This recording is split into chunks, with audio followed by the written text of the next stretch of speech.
Bom, boa tarde a todas e todos. Nós vamos iniciar mais uma tarde do nosso terceiro colóquio Hannah Arendt, Diálogos Intempestivos. Hoje nós vamos estar com a querida Elivanda, que vai estar promovendo uma conferência para todos nós.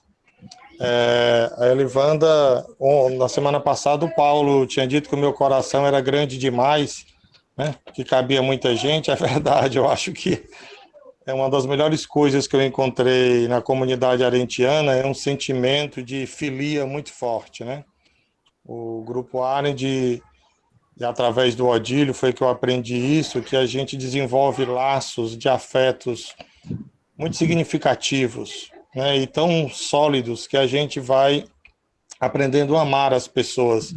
E esse grupo me ensinou muito, né? Tive a oportunidade de aprender, de compartilhar experiências de pensamento, de textos, de brincadeiras, né, e um crescimento pessoal muito grande. E dizendo tudo isso porque a Elivanda é uma amiga do Ceará que eu tive a oportunidade de conhecer ainda na graduação, e uma pessoa muito querida, né, uma amiga de longas datas, e que na caminhada se casou com uma pessoa que eu admiro demais, que é o professor Fábio Passos, que para além da formalidade eu chamo de Fabinho, que é uma referência dentro do Grupo Arendt, está aqui hoje conosco. Tem uma satisfação muito grande hoje estar recebendo a professora Elivanda.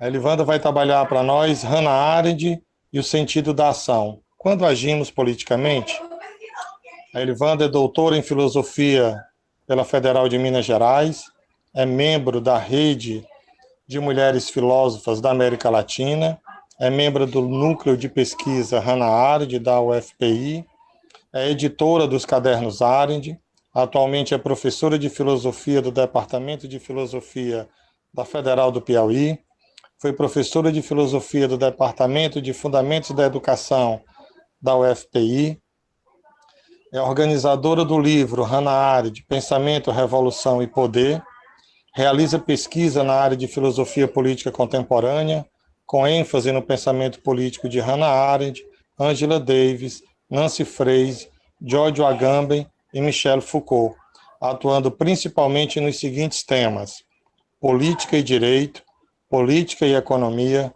republicanismo, democracia, feminismo e biopolítica. Minha querida amiga Elivanda, seja muito bem-vinda. A palavra é sua, querida. Obrigada, Ricardo. Boa tarde a você, boa tarde aos demais que nos acompanham. Para mim é uma alegria enorme estar aqui. Como você frisou, nós já mantemos uma amizade de muitos anos. Inclusive, eu comecei a estudar a filosofia de Hannah Arendt por intermédio de você. Quando eu ainda estava na graduação, eu fui para a sua defesa de mestrado, e foi onde eu tive o primeiro acesso à filosofia de Hannah Arendt. E, a partir de então, eu comecei a estudar esta autora. Então, assim, para além da nossa ligação em termos de se debruçar sobre o pensamento dessa filósofa, tem-se uma amizade, né, de muitos e muitos anos. Então, eu só posso estar muito feliz e honrada de estar aqui hoje com você e com os demais, né, que nos escutam. Quero agradecer também toda a equipe de organização que está com você. Bom, o que eu pensei para hoje, né, para a conversa que nós vamos ter hoje, é sobre a categoria da ação em Hannah Arendt. Mas não simplesmente no sentido de compreender a ação como participação, como liberdade, né, que nós sabemos que esse é o mote com o qual a Hannah Arendt apresenta a ação política. O que me aguçou pensar no sentido da ação são os fenômenos políticos que nós temos hoje. os atores políticos, os agentes públicos, a forma como eles agem no espaço público, né? A ação deles, o comportamento deles é uma ação política, né? Em detrimento, mesmo que eles não estejam cuidando do mundo. Como exemplo, essas últimas ações do ministro Ricardo Salles com relação ao meio ambiente. Ele é um agente público, ele está na esfera pública, né? E a ação que ele realiza é uma ação política, né?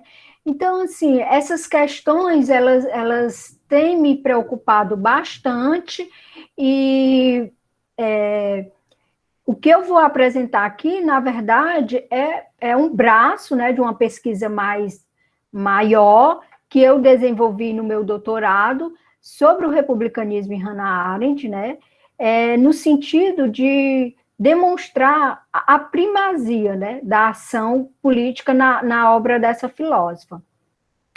Então, assim, a ação, como a Arendt coloca na condição humana, ela foi depreciada pela tradição, né, de pensamento, como nós sabemos.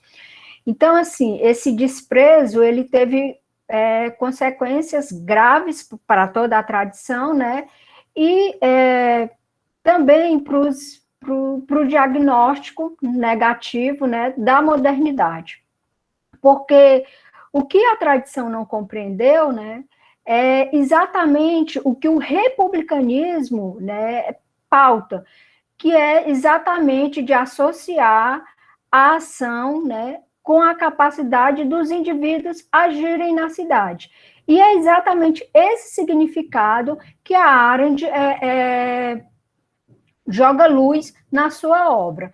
Então, assim, a gente encontra essa definição logo na condição humana, né, que a ação é a capacidade dos indivíduos agirem na arena pública. Então, não é possível, né, você se sentir pleno, né, se você não se imbui, né, da coisa pública.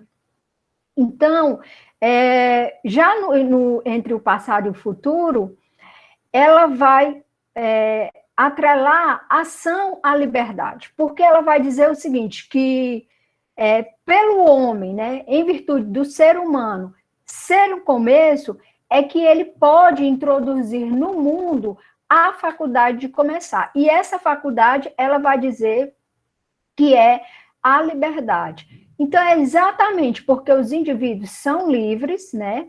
Porque eles podem iniciar, eles podem trazer o que ela chama de patos da novidade, né? Que eles podem imprimir, né, movimento a uma realidade, fundar, preservar corpos políticos, né? E essas características, né, fundar, preservar, imprimir, né, movimentar um corpo político, são características de uma forma específica de governo, que é o governo republicano, né? Então, ela diz, né, que não é possível nós separarmos ação de liberdade. E aí ela diz, né, ela afirma aquela frase que nós conhecemos, né, que a razão de ser da política é a liberdade e seu domínio de experiência é a ação. Então, assim, não é possível nós pensarmos o sentido da ação, né, sem levarmos em consideração a liberdade dos sujeitos, né? Agora, o que nós temos também que perguntar é que liberdade é essa, né? Porque, assim, quando a gente pensa na ação como início, né, como novidade, como criação, né, são vocábulos que vão dar um ressignificado do conceito da ação, que a gente encontra na tradição republicana, e que nos mostram que os homens, né, quando eles estão imbuídos desta capacidade, desta novidade, dessa instauração, eles podem, né, conviver politicamente a despeito de seus interesses particulares, porque o que vai sobressair é o bem comum, né, Exatamente porque, como a Arendt coloca naquele livrinho recentemente traduzido pela professora Heloísa Stalin, Ação e a Busca da Felicidade, ela diz o seguinte: a principal característica do bem comum em relação aos indivíduos é que compartilham, né, da durabilidade maior, né, maior do que a vida, a própria vida de indivíduos. Então, assim, se nós pensamos a ação como essa capacidade de agir, né, de instaurar, de criar, né, e que instaura a liberdade, nós não podemos pensá-la numa perspectiva de uma liberdade individual, né, e numa perspectiva de desmonte da coisa pública. Então, um primeiro aspecto, né, que para a gente pensar qual o sentido da ação política em Hannah Arendt e quem é esse ator político e como os homens agem, né, são esses pontos. É claro que quando a Arendt pensa sobre a ação, né, sobre essa criação do novo, né, essa instauração do poder, que é resultado das ações humanas, né, ela está pensando em todo o evento, né, do totalitarismo, né? Então, diante do horror promovido pelos sistemas totalitários, os governos totalitários, ela vai se perguntar, né, como é que se pode descobrir, né, essa capacidade dos indivíduos agirem, né, esse potencial humano para a ação, em um cenário em que praticamente a política chegou a vias de desaparecer, né? E se nós fizermos uma leitura contemporânea dos momentos, né, do momento atual que nós estamos vivendo, que é um desmonte, né, que é um momento de desmonte da coisa pública, de restrição de direito, de autoritarismo, né, de uma crise da democracia, nós também podemos nos perguntar, né, como agir diante de um cenário desse, né? Então, são essas questões que norteiam, né, aqui a minha fala pelas quais eu tenho me preocupado, né, nos últimos tempos. Então, a Arendt diz que, mesmo diante, né, dessas situações, o que permanece, né, é essa capacidade de agir, porque quando ela diz assim que o indivíduo, né, que o homem, né, ele é um início, né, ele é um começo, né, exatamente, ele é esse começo, porque ele, diferente de qualquer outro, né, ser, ele é impelido a agir. E, portanto, assim, mesmo diante de situações limites, de governos de opressão, o indivíduo ainda tem, né, essa capacidade de agir, que para ela é sinônimo de participação. Então, assim, mesmo assim, diante de regimes extremos, como, por exemplo, o totalitarismo no século XX, a tirania, como a gente pôde sabedor, né, quando a gente pensa na história da filosofia política, mesmo a tirania, né, nos séculos XV, XVI, nas cidades italianas, por exemplo, que é tão bem retratada por Maquiavel, mesmo nesses regimes, a Arendt diz, né, que é possível, né, instaurar, agir e associação à liberdade e à defesa de princípios republicanos, né? Então, assim, quando ela fala na condição humana, né, que quando ela enfatiza, né, que o domínio público, ele resulta da ação em conjunto, do compartilhamento de palavras e atos, né, de homens e mulheres em um espaço de aparência, né, ela quer dizer o seguinte, que a ação, ela é a única atividade que mantém relação direta com a parte pública do mundo comum a todos nós, né? Porque ela é a única atividade que o constitui. Então, assim, se a ação ela é a única atividade, né, que mantém essa íntima relação com o mundo público, né, com o mundo comum, né, e ela que o constitui, então, quando a gente vê ações de agentes públicos ou de outros atores políticos que não têm como pressuposto a preservação do mundo comum, né, ou então a manutenção da liberdade dos indivíduos, né, enquanto seres políticos, a questão que a gente levanta é: será, né, que esse ator político, né, ele está agindo numa perspectiva de cuidado com o mundo, de responsabilidade com o mundo? Ele está agindo politicamente, né? Então, a Arendt, ela deixa muito claro, né, que sem a gente dar esse real sentido para a ação, o que a gente vai perder é exatamente esse caráter, né, da durabilidade, né, de deixar um mundo, né, para as outras gerações. É por isso que a ação, ela, como nós vamos ver mais à frente na minha fala, ela tem, o fim dela é nela mesma, né? Ela não precisa de um objetivo, né? Porque ela, por si mesma, já é um fim, né? Já mantém-se como finalidade.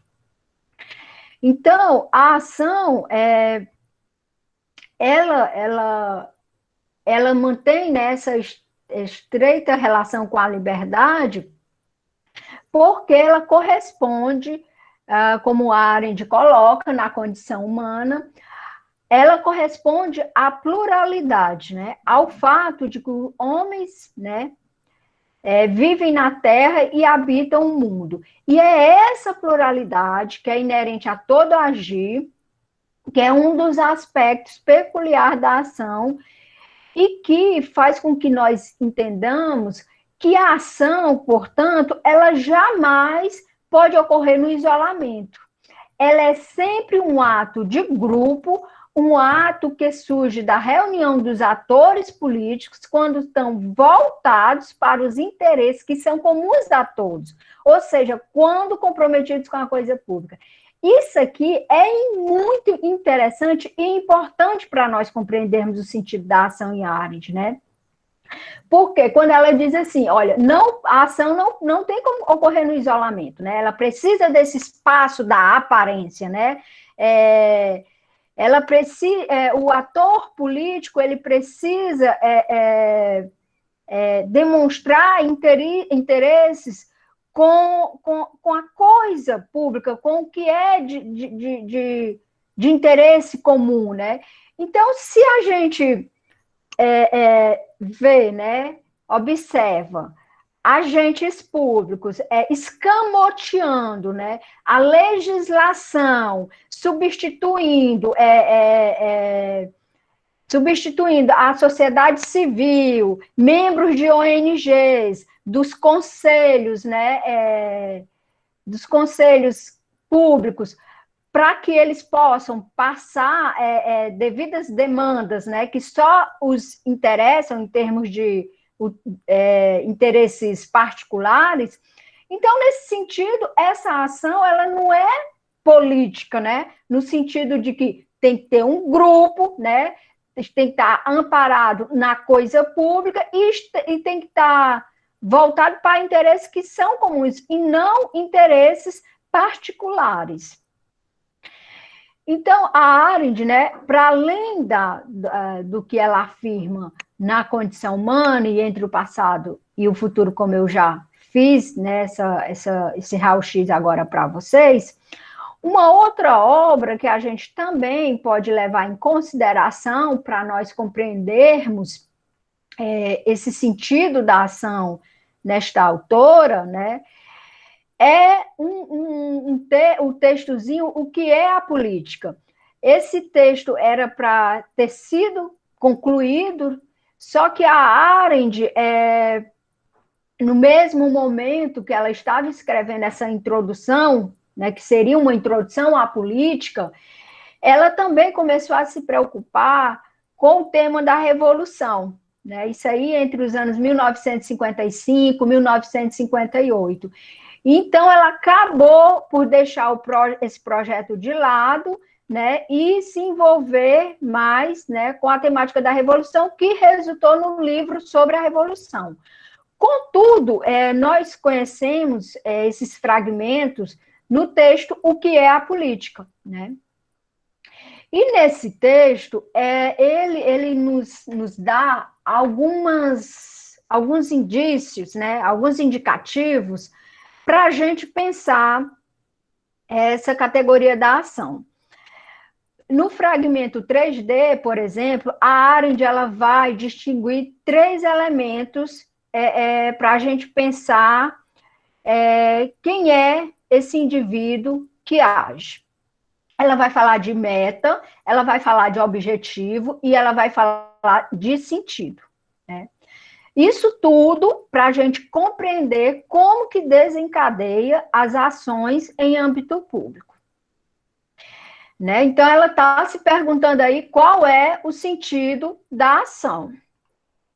E aí ela coloca nesse livro que qual é o problema? Por que que a gente perdeu de vista o sentido da ação, ou por que que a gente trata a ação numa perspectiva menor, ou como algo assim muito distante, né? Quando a gente fala assim, esse momento, né, político que o mundo todo vive, mas eu vou falar em termos de Brasil, né? Esse autoritarismo, esse esfacelamento da esfera pública, essa restrição de direitos. Então, quando a gente convoca as pessoas para ir para a rua, né, muitas vezes as pessoas não aderem, né, as pessoas não acreditam, elas acham que essa ação ela não tem um impacto, né, que o poder realmente é de um soberano que está acima dos cidadãos, né? Então, a Arendt diz que tudo isso, né, essa desvalorização da ação, ela ocorre porque as experiências que a gente teve no século XX, né, e também ao longo da história, né, ela diz que são experiências de guerras, de revoluções, de violência, né, e é claro que aqui ela está pensando na dominação totalitária. Então, essas experiências, o que é que passaram para a gente, né, ao longo dos tempos? É que o espaço da ação, ele é sinônimo, né, da força e da violência. Ou seja, o espaço da ação está no mesmo campo da força e da violência. Então, ela diz assim, olha, que essas experiências, elas fizeram, né, equipararam, né, o agir político com o agir violento. E quando isso aí ocorreu, fez com que nós deduzíssemos que o agir político, ele tornou sem sentido. Então, assim, aquilo que ela, né, resgata da tradição republicana, da ação como participação, como liberdade, né, essa capacidade de iniciar, que coloca o homem como o protagonista, né, da ação na sua cidade, na sua comunidade, isso foi perdido, né? E aí, ela, nesse mesmo texto, né, no que é a política, ela diz que tudo isso fez com que a ação ela fosse confundida com os objetivos ou metas, né, que acompanham a trajetória, as empreitadas, os comportamentos, né, dos homens que se lançam em seus desígnios, né? E aí ela diz o seguinte, está na essência do objetivo, né, que ele justifique os meios necessários para alcançá-lo. Está na essência das metas limitar tanto os objetivos como os meios e assim isolar os próprios, né, o próprio agir, né, a ação dos atores políticos contra o perigo da imprevisibilidade, do descomedimento que é inerente à ação. E aí, vejam só a diferença. Olha, o objetivo, ele requer justificativas, né? Ele requer meios, né? E a meta, né? Ela isola a própria capacidade de ação. Então, assim, a ação, embora a Arendt, ela diga, né, que ela não anula, né, o objetivo, a meta, né? Ela não vai anular, né? Mas eles, por si só, não garante, né, a ação política e não caracteriza a ação política. E por quê? Né? Porque a ação, ela diz, né, o sentido de uma coisa, de uma ação, ao contrário do objetivo, está sempre nela mesma, né? A ação, o fim da ação é ela mesma, né? O sentido de uma atividade só existe, né, enquanto ela dura, né? Enquanto essa atividade permanece no mundo público.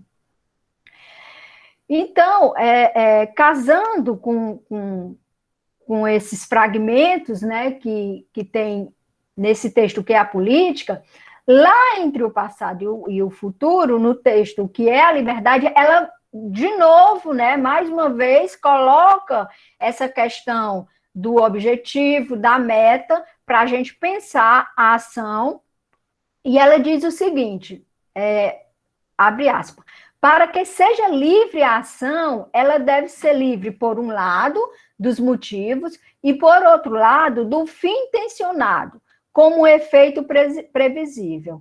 Isso não quer dizer que os motivos e os objetivos da ação não sejam fatores importantes, como eu disse para vocês, né? Eles são importantes, mas eles são importantes enquanto ato particular, certo? Por quê? Porque, como ela diz, né? Porque o que vai determinar a ação, né? A ação, ela é livre, né? Na medida em que ela transcende tanto o objetivo como a meta, né? Ou os princípios, né? Que subjaz a um objetivo ou a meta. Outro livro, né, que também a Arendt utiliza para pensar o sentido da ação, é Homens em Tempos Sombrios.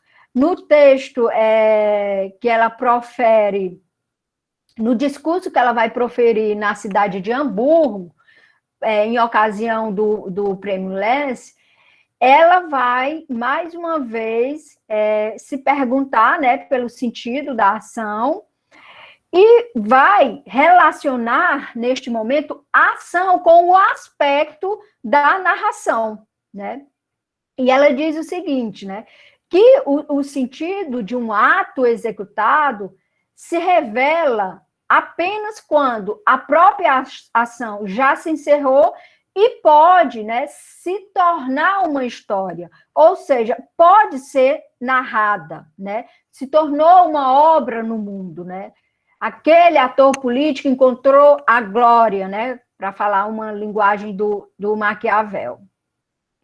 Então, vejam, esse diagnóstico, né, que eu estou aqui apresentando para vocês, é para mostrar, né, que a Arendt pensa a ação respaldada em formas de governo, em formas de convívio humano que remonta à polis grega e à civitas romana, né? Isso, ela que faz essa ressalva, né? E ela diz o seguinte, que desde a antiguidade clássica, a pergunta, né, pelos princípios de agir, não impressionam mais o nosso tempo, né? Não impressiona mais nosso pensamento sobre a política, exatamente porque as formas de Estado, as melhores formas, né, de todas as maneiras de conviver, né, politicamente, foram esquecidas, né? E essas formas, que ela diz que são formas duradouras, né, e dignas de memória, só podem ser manifestadas através, né, da interação, através do convívio, né, e no agir em conjunto, né, que requer a fala, que requer o discurso, né. O outro texto também que a Arendt retoma nessa questão, ligando a ação a esse aspecto mais republicano, né, é sobre a revolução. Ela diz nesta obra que os revolucionários, né, principalmente os americanos, ao tentar descobrir, né, os tesouros políticos da antiguidade para fundar a Constitua Libertatis, viveram, né, as possíveis, né, eles viveram, observaram as possíveis vantagens e desvantagens de uma forma de Estado que, enquanto república, podia mesclar e reunir elementos, né, tanto monárquicos, aristocráticos e democráticos. Ou seja, né, a ação, vista dessa perspectiva, ela não pode ser um produto, né? É por isso que ela faz tanta questão de diferenciar meta, objetivo, né? A ação não é um produto, ela resulta da atuação dos homens, né? Mas ela é o próprio movimento desses sujeitos públicos, desses sujeitos engajados, né? E esse engajamento, ele se dá a partir de uma teia de relações, né? Em que as pessoas podem falar, podem manifestar seus pensamentos, né? Aos demais no espaço público, né? No âmbito público. E assim eles podem fundar, eles podem criar, né, mundo, né, principalmente mundo comum. Ainda sobre essa perspectiva, né, que nós estamos tratando do sentido da ação, a Arendt, para compreender, né, se lançando, né, nessa tentativa de compreender o sentido da ação, ela vai dialogar com Montesquieu. Quando ele, lá no Espírito das Leis, diz, né, que toda forma de governo tem um princípio de agir, e esses princípios correspondem a cada forma de governo no que eles são, né, nas suas particularidades. Então, o Montesquieu ele diz que tem a forma de governo republicano, a monárquico e o despótico. E para cada um dessas formas de governo, né, tem uma natureza e um princípio, né? E a Arendt, ela vai pegar isso, né, do Montesquieu, e ela vai dizer o seguinte, que o princípio de agir é exatamente aquilo que põe em andamento as ações dos homens, mas ela adverte que, para além deles não poderem ser identificados com meta, né, e com objetivo, como eu já expliquei para vocês, também não pode ser motivado por motivações psicológicas, né? Eles não podem ser confundidos com motivações psicológicas, porque a ação, ela não opera no interior do eu, né, como fazem os motivos. A ação, ela não corresponde, por exemplo, à faculdade da vontade ou do intelecto de cada indivíduo particular, né? Eu já falei também, né, sobre essa questão. A ação, ela diz respeito a atos de grupo, né? Diz respeito à esfera pública, a interesse comum, né? Então, ela não prima pela essa questão do individual, né? Do particular.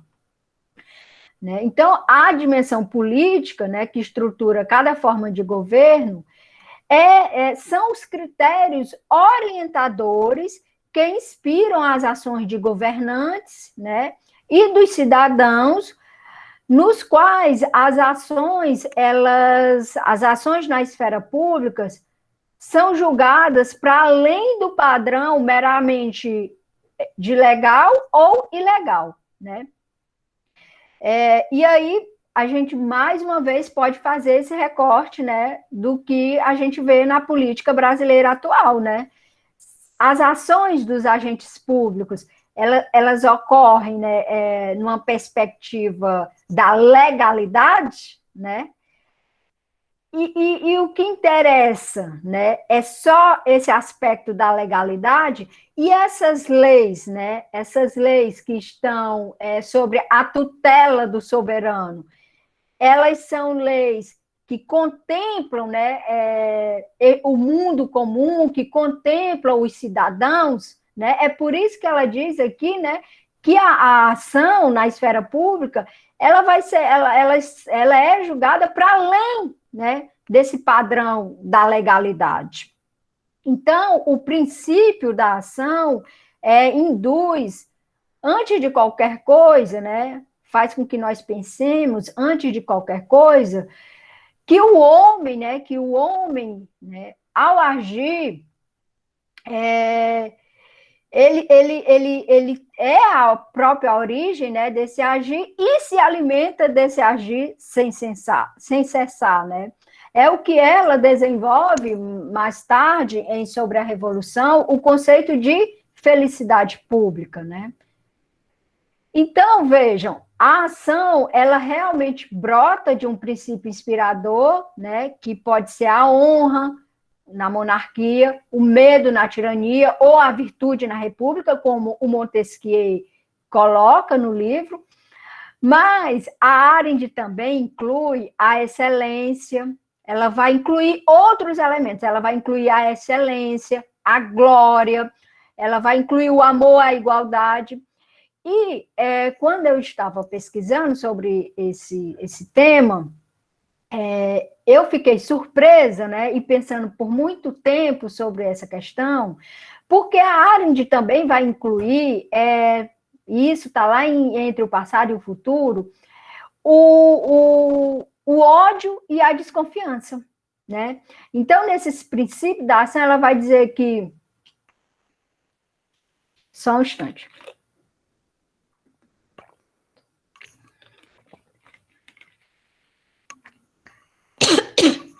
Ela vai dizer que a ação também pode ter como fonte a desconfiança e o ódio. Numa primeira perspectiva, né, numa primeira visada, a gente pode pensar, né, o quanto que isso é contraditório. Mas o medo, a desconfiança, o ódio, eles também se encontram no mesmo terreno da glória, da honra, da excelência, ou seja, em princípios, né, que inspiram a ação, né?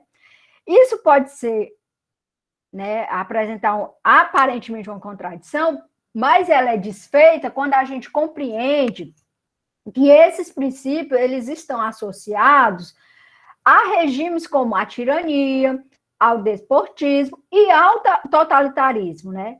Que, embora, né, estejam no limite do que é aceitável como político, ainda são formas de regimes políticos.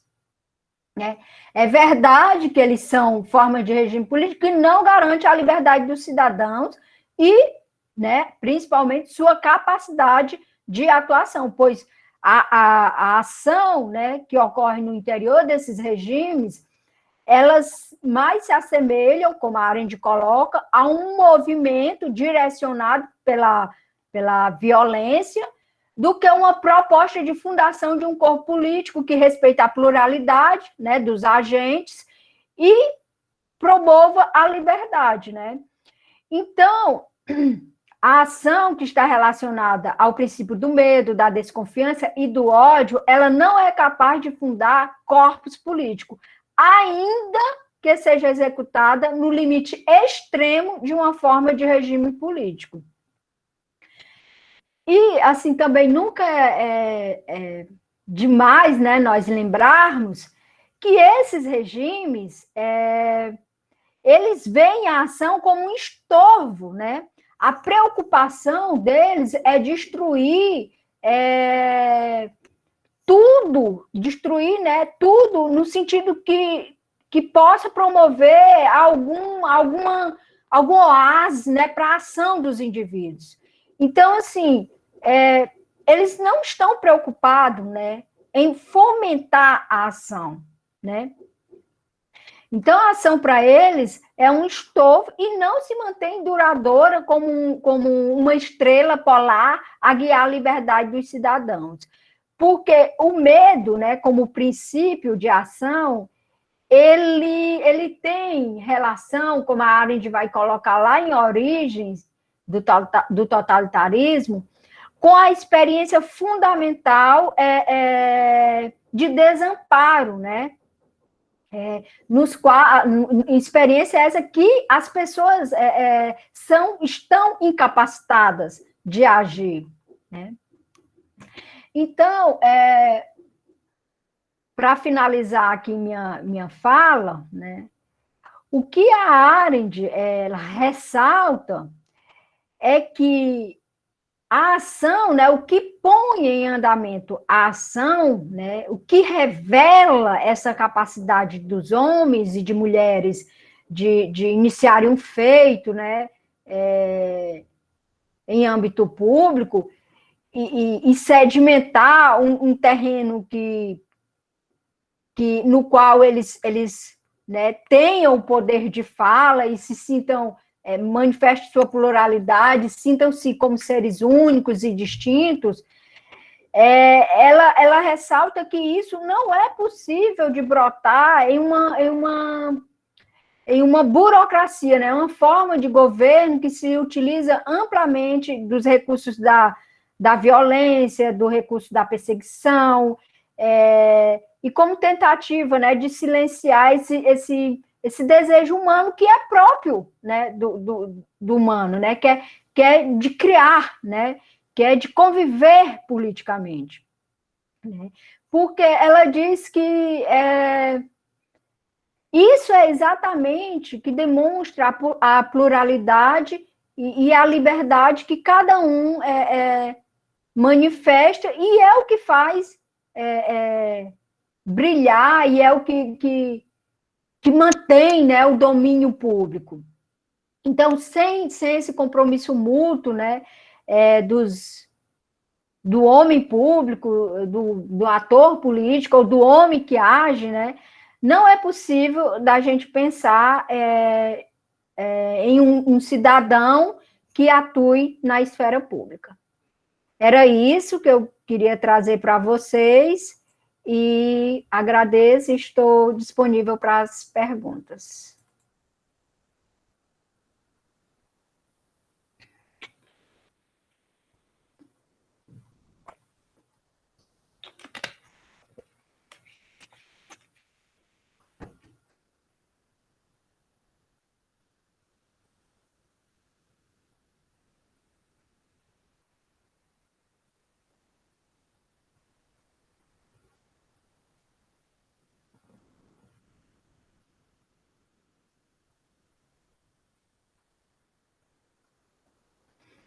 Eu acho que nós estamos sem o Antônio Arruda, eu acho que ele não está nos escutando, né, para conduzir as perguntas.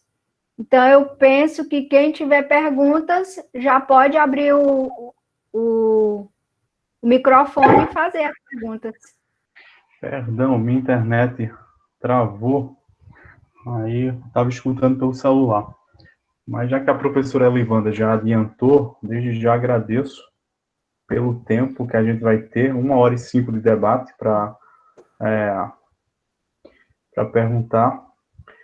E desde já eu deixo em aberto, enquanto o pessoal vai se inscrevendo pelo chat, esse primeiro bloco com 3 perguntas, eu vou adiantar pelos apontamentos que eu fiz, professora. Dentro da minha pesquisa, eu acho que dentro da minha pesquisa, a ação foi um dos temas que a gente delimitou para ser como precursor na minha resposta de pesquisa, que é sobre o federalismo em Hannah Arendt. E ainda eu fui mais ousado e chamei para conversar, dialogar com Arendt no Papo no Cafezinho, o Rawls. Mas, assim, eu vou deixar em parte o Rawls quieto e vou para a ação em uma forma mais contemporânea. Eu acho que durante a tua fala, você foi mesclando muito bem. E na sexta-feira passada eu apresentei uma fala junto com a professora Rita de Cássia Tabosa, que é da UPE de Pernambuco, e a gente estava discutindo sobre esses momentos de crise. Se a ação ela perdura nesses momentos de crise. Como é que a ação ela meio que perpassa ou não, ou ela sobrevive à crise? Ou a própria ação é esse recomeço dessa construção de um âmbito político e social? Essa é a minha primeira consideração sobre a tua fala, e eu deixo em aberto aos colegas para se inscreverem nesse primeiro bloco. Enquanto isso, a senhora poderia já adiantar, enquanto o pessoal se anima para... Bom, as próprias afirmações da Arendt, né, que ela diz, olha, o homem é um começo, né, nós temos essa capacidade de iniciar, né, eu acredito que a ação, ela, numa crise, né, ela é esse, né, esse próprio começo, né, ela é essa luz, né, ela é essa estrela polar, né, que a gente fala, que guia, né, os indivíduos a pensarem um mundo diferente. Porque, como ela coloca lá no final de Origens, né, quando ela diz que os governos totalitários, eles tentaram, né, destruir todas as capacidades dos indivíduos, mas a ação era mais difícil, né? Por quê? Porque tem a ver com a espontaneidade. E você não destrói, né, tão facilmente essa espontaneidade. Então, assim, mesmo diante de crises, né, como a que nós estamos vivendo, ou como a dos governos totalitários, e ela diz isso, né, ainda há, né, essa esperança, né, essa capacidade dos indivíduos instaurarem o novo, né? E aqui eu lembro também do professor Eduardo Jardim, né? Ele diz, né? Ele tem um livro, né? Que a principal tese do livro dele é exatamente essa, né? A Arendt, ela é uma filósofa que fala da crise, né? Mas que instaura o novo, né? Que fala do novo, né? Também. Agradeço, professora, pela fala. Eu peço ao colega Henry para abrir o microfone para fazer sua pergunta nesse primeiro bloco.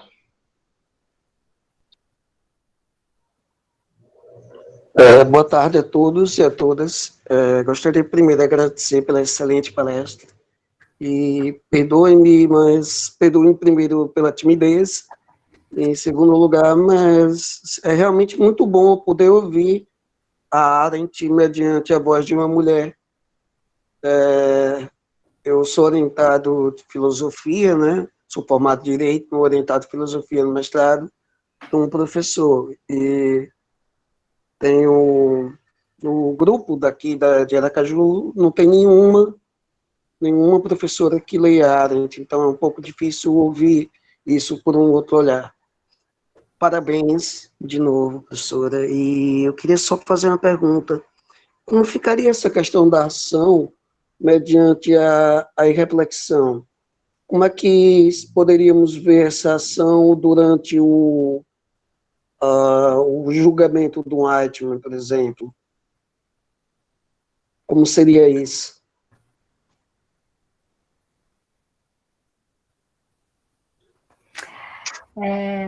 Posso responder ou espero outra pergunta? Acho que travou. Pode responder, professora. Ok. Obrigada, Henry, pela sua pergunta.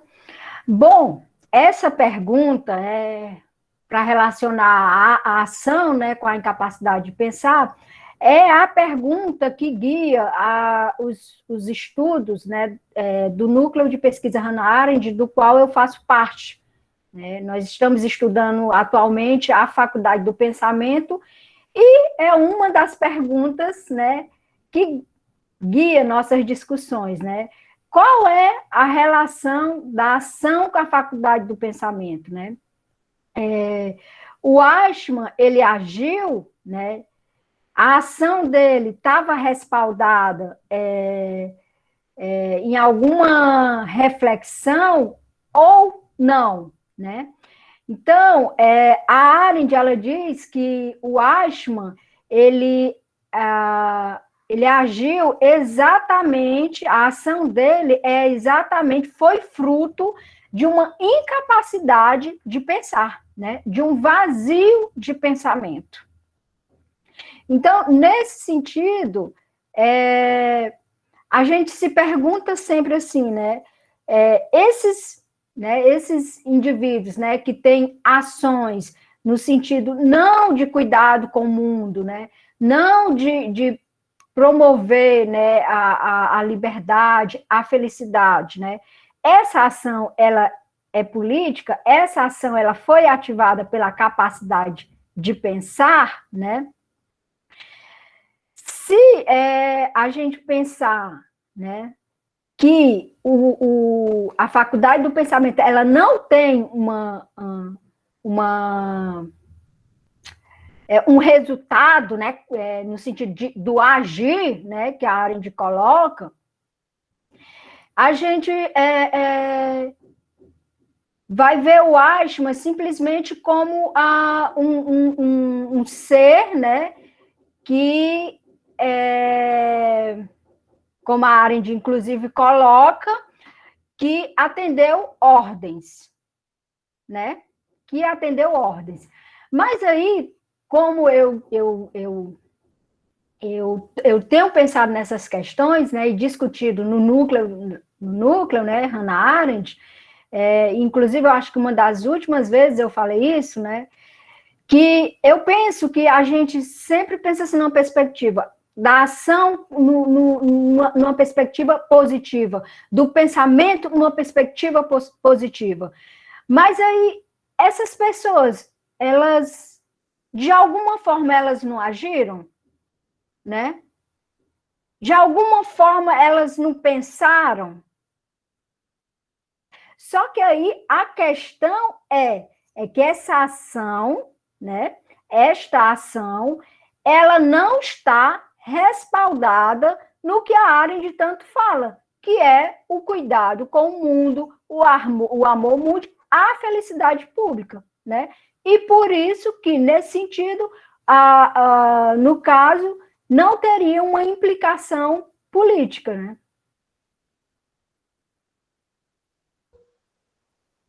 Pronto, partindo para a última pergunta do bloco, e desde já anunciando que para a segunda rodada as inscrições estão abertas, a Nádia tem uma pergunta no chat, professora, e ela diz: Elivanda, ao te ouvir sobre o caráter de início e novidade da ação, fiquei pensando na insurgência dos negros agora nos Estados Unidos ou dos motoristas de aplicativo no Brasil. Dela vindo de onde não esperávamos ou sem saber onde isso vai dar. Isso é um respiro quando a gente pensa que ela parecia perdida? Queria te perguntar sobre esses aspectos que a reduzem. O que limita a ação em cenários de crise? Ou, no limite, o que impede que ela aconteça? Obrigada, Nádia, pela pergunta. É uma pergunta de tese de doutorado, né? Eu vou acompanhar aqui no chat, porque a pergunta foi enorme, né? Então, vamos lá.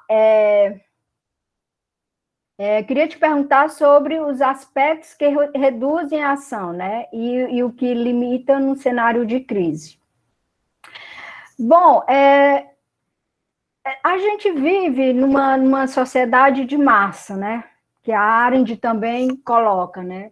Essa sociedade de massa, ela é caracterizada exatamente por essa apatia política, por esse desinteresse pela coisa pública. Então, isso aí já é um dos aspectos que a gente pode dizer que reduz a ação política.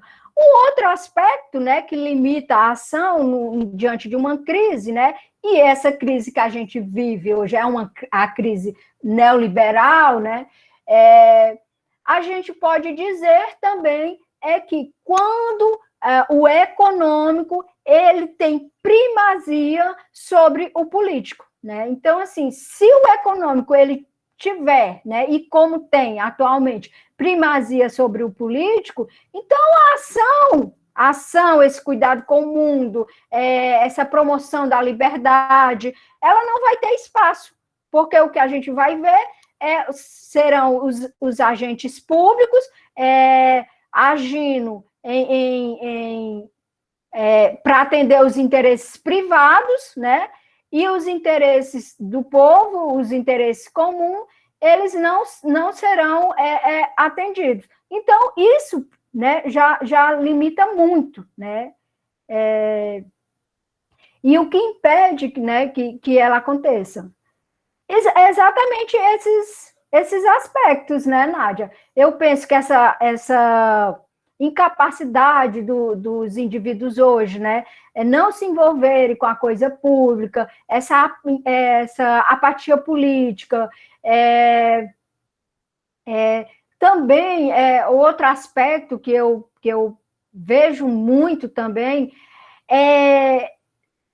esse impacto, né, da tecnologia na vida dos indivíduos, né? Isso também inviabiliza esse compromisso público, né, dos seres humanos. Então é isso, querida. Agradeço, professor, pela resposta. Não sei se Nádia... Pronto. O segundo bloco, as perguntas, para o bloco de perguntas, as inscrições estão abertas. Professora, enquanto o pessoal vai escrevendo pelo chat ou querendo fazendo as inscrições, me remonta também essa relação da ação nesses momentos de crise. Eu não sei se há essa questão similar da ação em Arendt e principalmente nessas ações de crises como elemento de biocontrole e como elemento de dispositivo. Ou seja, quando nós vamos ler tanto Foucault quanto Agamben, quanto Expósito, tem essa relação dessa ação, mesmo ela sendo salutar na vivência dos homens, mas ela também, como controle, como biocontrole, ela transcende esse ambiente plural para um ambiente egoísta. Não sei se há essa proximidade.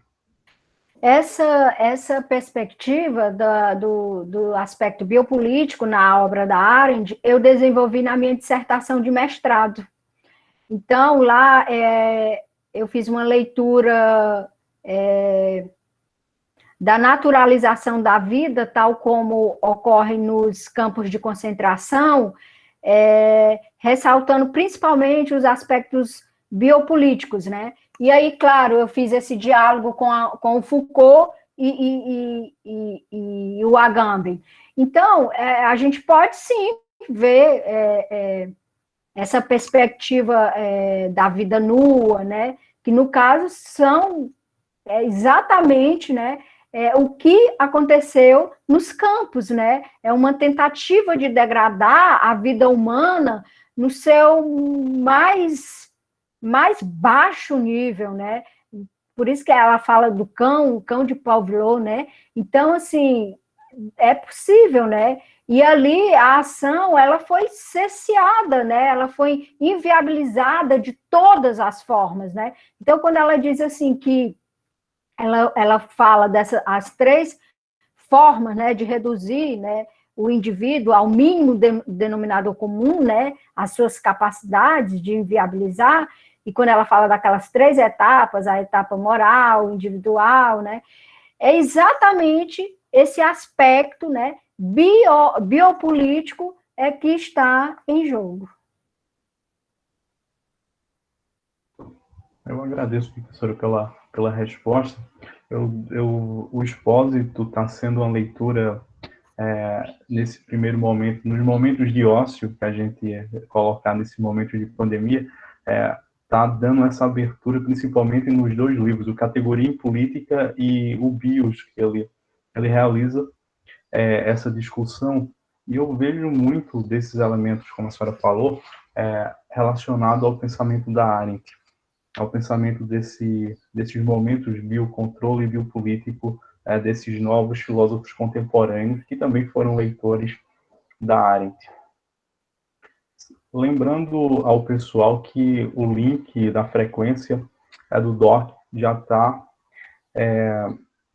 no chat, e assinem, por favor. A professora Beatriz Posse, eu tenho uma questão no chat.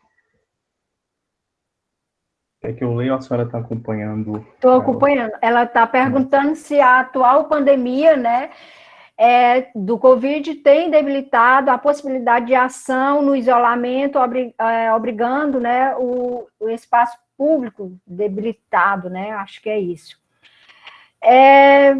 Sim, né? Sim, com certeza, né? As pessoas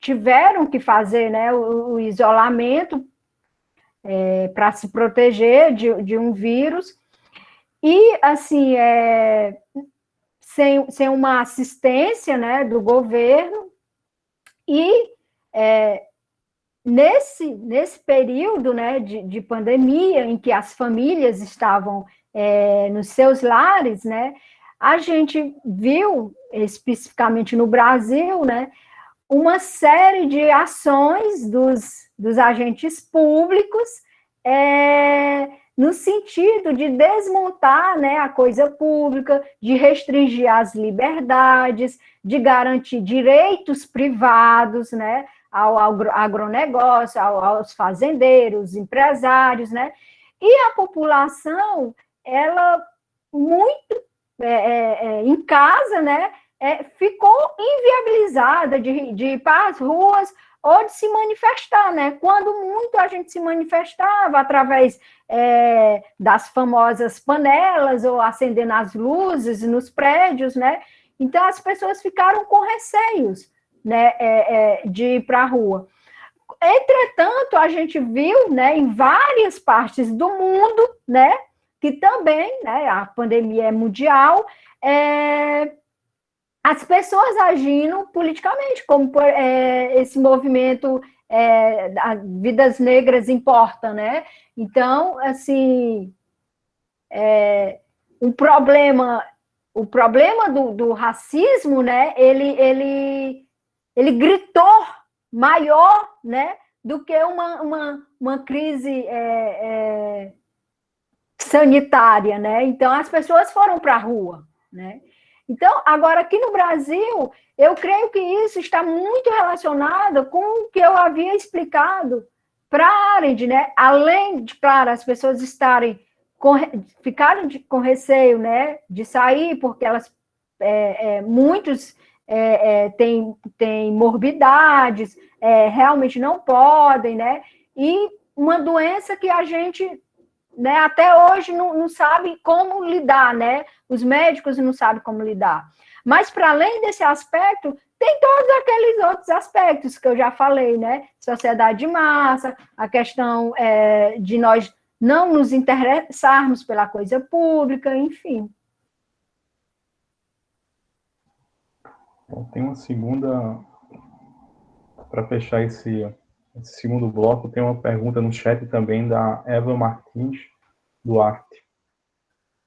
Gostaria de perguntar sobre a ação como revelação da identidade humana. Com relação ao Eichmann, você poderia falar sobre esse assunto? Bom, isso aí ela fala na condição humana, né? Que a ação ela é a única que revela, né, essa singularidade do indivíduo, né? E ela revela exatamente porque quando você age no espaço público, você age com os seus pares, né? Eu expliquei na minha fala que a ação nunca é individual, ela é em grupo, né? E age através da fala, do diálogo, né? E aí você pode revelar o seu quem, né? E sua identidade, né? No caso do Eichmann, né? O que é que a Arendt fala, né? O que é que ela viu, né? Ela viu uma pessoa fria, né? Uma pessoa que não odiava os judeus, né? Que não era antissemita, ela diz lá isso na obra Eichmann em Jerusalém, né? Só que se nós pensarmos, né, a ação nessa perspectiva, né, aí não tem uma antropologia, né, que foi revelada, que foi desenvolvida, que foi mostrada no espaço da aparência, né? Porque ele diz, né, que ele estava seguindo ordens, simplesmente, né, que ele estava mais preocupado com a sua ascensão em termos de trabalho, né, do que se iria ou não ser considerado o maior monstro da história, né? Ele não tinha, né, ele não pensava nisso, né? Então, se nós pensarmos que a ação ela pode revelar, né, nesse aspecto antropológico, né, como a Arendt coloca na condição humana, o que a gente vê no Eichmann é um cara, como a Arendt coloca, que simplesmente estava ali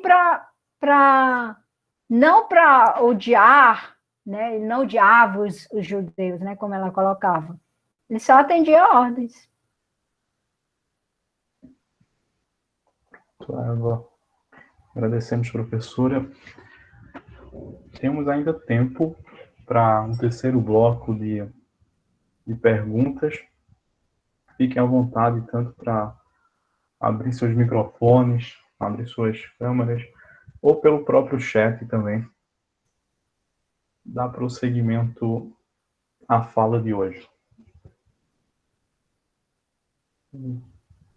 Enquanto isso, professora, um ponto sobre a condição humana que também chama a atenção, e eu, num grupo da Universidade de Pernambuco, discute sobre Arendt, ficou muito, no debate, ficou discurso, ação e narrativa. Ficou uma proximidade entre essa ação que narra ou essa narrativa que é consequência da ação. E a nossa pergunta é: a ação política hoje, desse movimento de fake news que há, nessa construção de notícias falsas, aí a gente tem que lembrar dos textos sobre a mentira da Arendt, e a Arendt, ela coloca que o mentiroso é o homem da ação. Por que o mentiroso é o homem da ação? Eu queria te escutar mais sobre isso, com essa relação dessa ação política da vivência dos homens.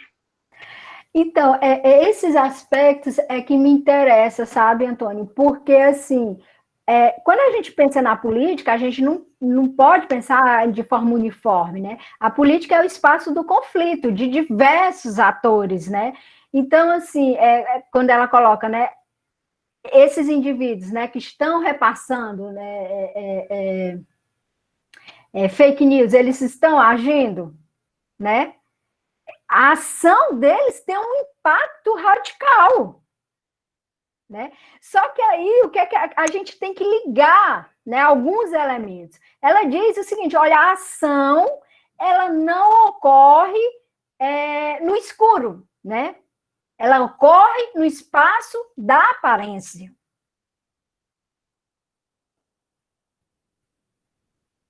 Né? Então, assim, é uma ação, mas não é uma ação no seu caráter de manutenção da coisa pública, de desenvolver a felicidade pública, de cuidado com o mundo, né? É o contrário, é uma ação instrumental, utilitária, né? Que, em vez de proteger, né, a coisa pública, né, o mundo comum, vai desmontá-lo. Então, essa questão, né, isso me interessa muito, porque eu acho que nós temos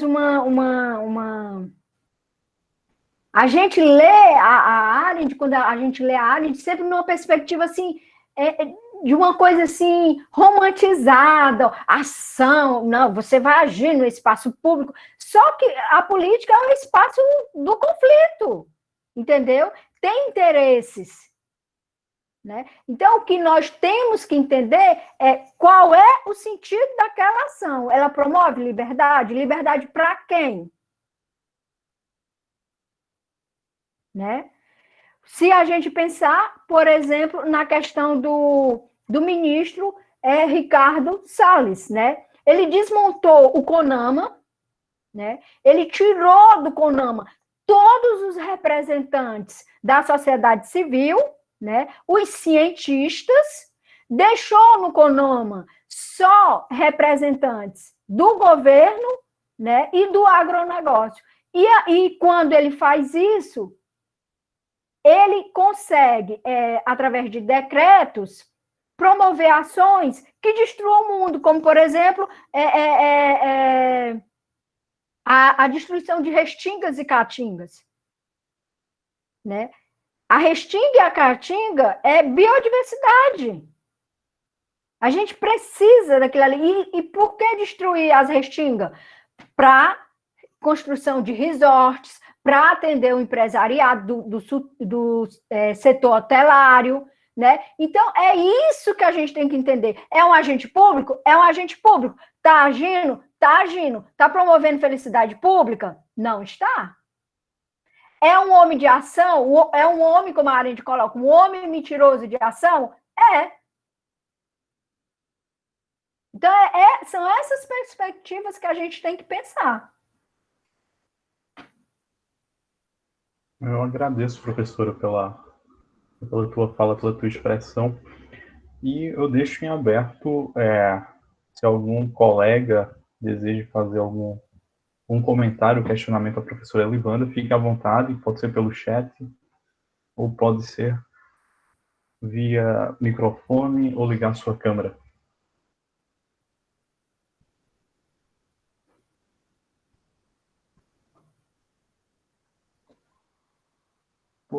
Então, aguardar só se pronunciar. Então, do contrário, professora, dá esses minutos finais para nós completarmos a fala da tarde. Eu deixo livre para a senhora agradecer, fazer suas últimas considerações sobre o tema. Mais uma vez, eu quero agradecê-los pelo convite, por estar aqui discutindo esse assunto que é urgente, né?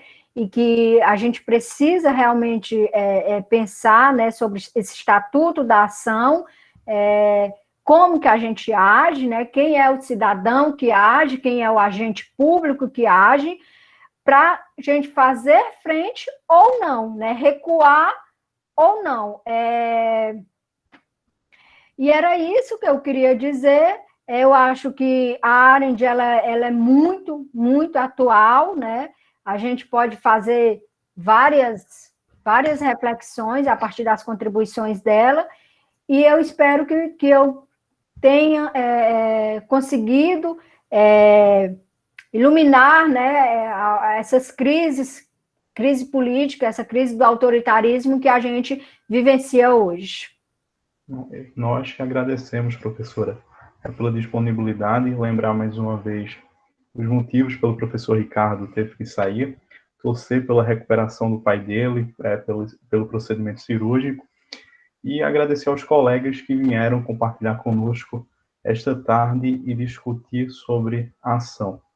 Para encerrar, como hoje é o Dia do Nordestino e da terra do professor Ricardo, o Ceará e dos demais colegas, não poderia esquecer do Patativa do Assaré. E o Patativa diz: eu sou de uma terra que o povo padece, mas não esmorece e procura vencer. Sendo assim, concluir sobre a ação, concluir sobre essa nossa capacidade do oxente e de iniciar o novo. Muitíssimo obrigado aos colegas, obrigado à professora Elivanda mais uma vez, e o debate continua sempre. E uma boa tarde a todos. Muito obrigado.